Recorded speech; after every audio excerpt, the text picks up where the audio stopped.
Hi, my name is Mark Rivera. I'm with the BrooklynCritic.com and GenreOnline.net. I had a couple of questions with regard to your career as a wrestler, as well as your burgeoning career in other multimedia projects. My first question was, as a professional wrestler, we in World Wrestling Entertainment, we know that that there is an entertainment value that's preconceived before you go out in the ring, and yet we also know that you guys really take the bumps. And sometimes, unfortunately, in sports, whether they be entertainment, sports exhibition, or other forms of sports entertainment, sometimes the wrestlers or the athletes wrestle hard or play hard. And I wanted to know, like, how do you deal with that risk when you're on the ring and you could be with either a newcomer or a professional, and they start wrestling a bit like more aggressively than perhaps you were. You understand what I'm trying to say? You were maybe intending it. Yeah, of course. It's just everyone in our business has different styles. There are some people who are higher flyers. There are some people who are more finesse guys, and there are some people who just who do really good at beating people up. I can't say that I've met too many more people that are as physical in the ring as I am. I'm not known for my finesse or my high flying. So I guess I would be one of the more rough guys to get in there with if that's what you're classifying as.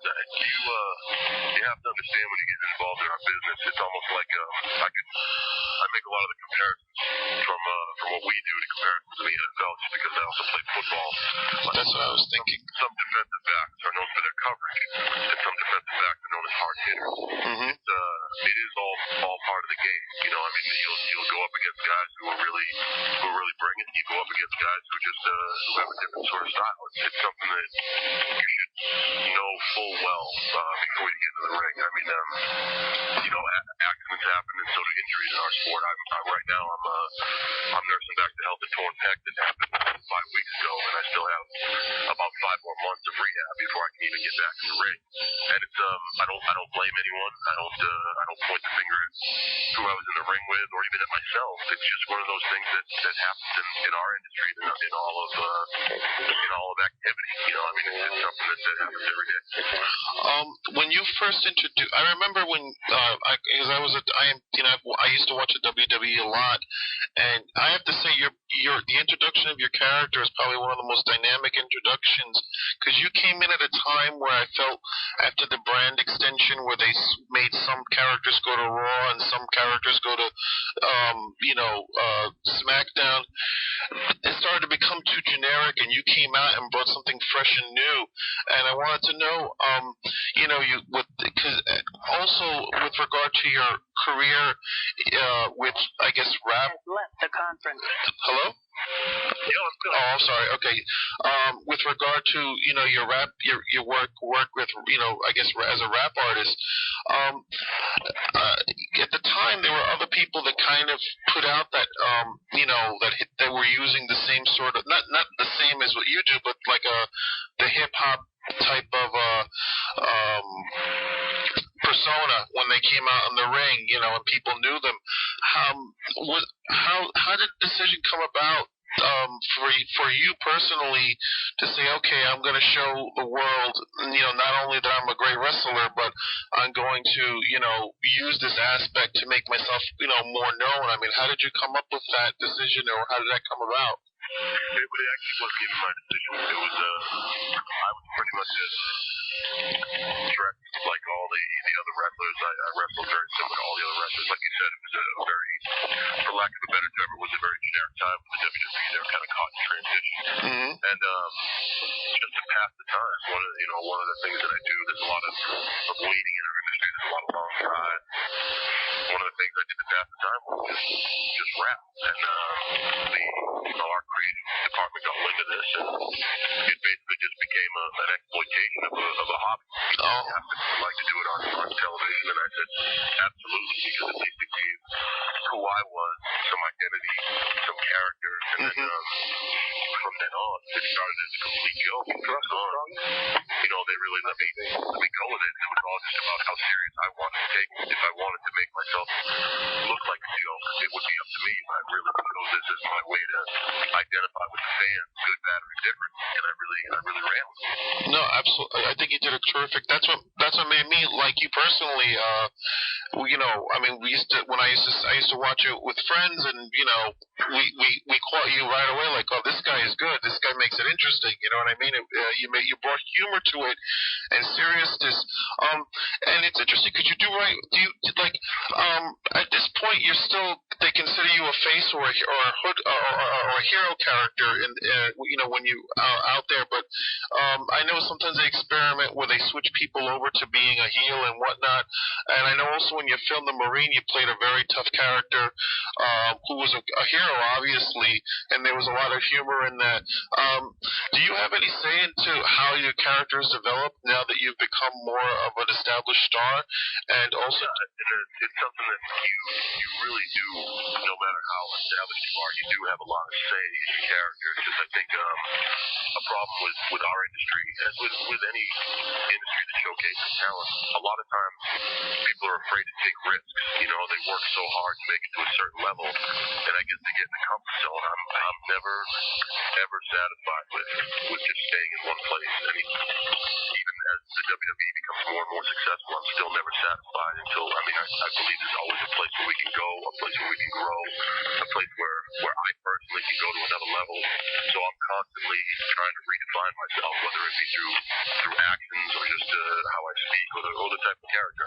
Right now, it's really, really easy because I really do get to be myself. The hip-hop thing was just really one facet of my personality, but it was a very one-dimensional. Like, I dressed the part, I looked the part, I was the part. You could tell it how I spoke.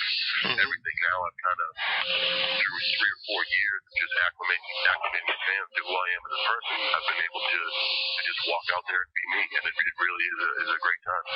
Okay. I'd like to jump in real quick and just please stop all conversations that are not with John. You're not on mute, and we do hear you. Mr. Cena? Yo. Hi, this is Mark Rivera again with the Brooklyn Critic. I just had one more question I'd like to ask, and that is, with regard to WWE John Cena, My Life, that streets next Tuesday, if there's one thing that you feel that you want to be able to get across to your fans, both the kids as well as your adult fans, what would that be with regard to this new video that they have that they don't know about before, or any special message for your fans? Well, I think the WWE does a good job of creating characters and creating identities, and this DVD gives a lot of testimonial about really who I am as a person. You really get to talk, and it's not me just sitting in a chair telling you who I am. The great thing about the format of the DVD, the difference in production, is I don't say anything. You have testimony from my father. You have testimony from 6 of my college friends, high school friends. You have testimony from my peers. You have testimony from people who I started the business with. So it's almost like an autobiographical journey, except I'm not involved.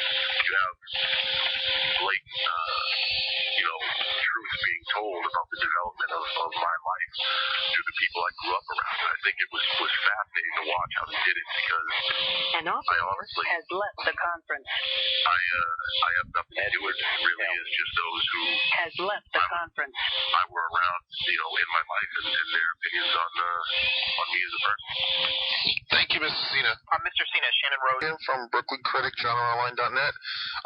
I just was curious, sometimes you hear things during this interview, and I'm listening, and then you come up with new quick questions. While you're doing the rehab and while you're out of the ring, are there any other creative endeavors you're going to be working on? And also, do you think you'll ever be a lot of wrestlers also write books, or then not necessarily about their personal lives, maybe something they're interested in. Like Mick Foley does children's books, etc. Are you what are your creative endeavors right now for the next 5 months while you're out of the ring? And do you think you'll ever be writing a book or anything like that soon? I'm not sure about a book. I'm really a best talker than I am a writer. Okay. So it'll probably be another DVD or maybe a book tape. Mm-hmm. But creative endeavors right now, I'm actually in the process of evaluating a few scripts for a couple future projects that could start shooting as soon as February. Oh, great. Yeah. Excellent. Well, just to say, I love the Marine. I love the mix of humor and action, and I wish more people would get the opportunity to see you in action as well as even hear you talk now, because as the other gentleman just said before me, you are a breath of fresh air, and I am impressed by your honesty and humility with regard to your own career and how you express yourself. So thank you again for your time. Hey, no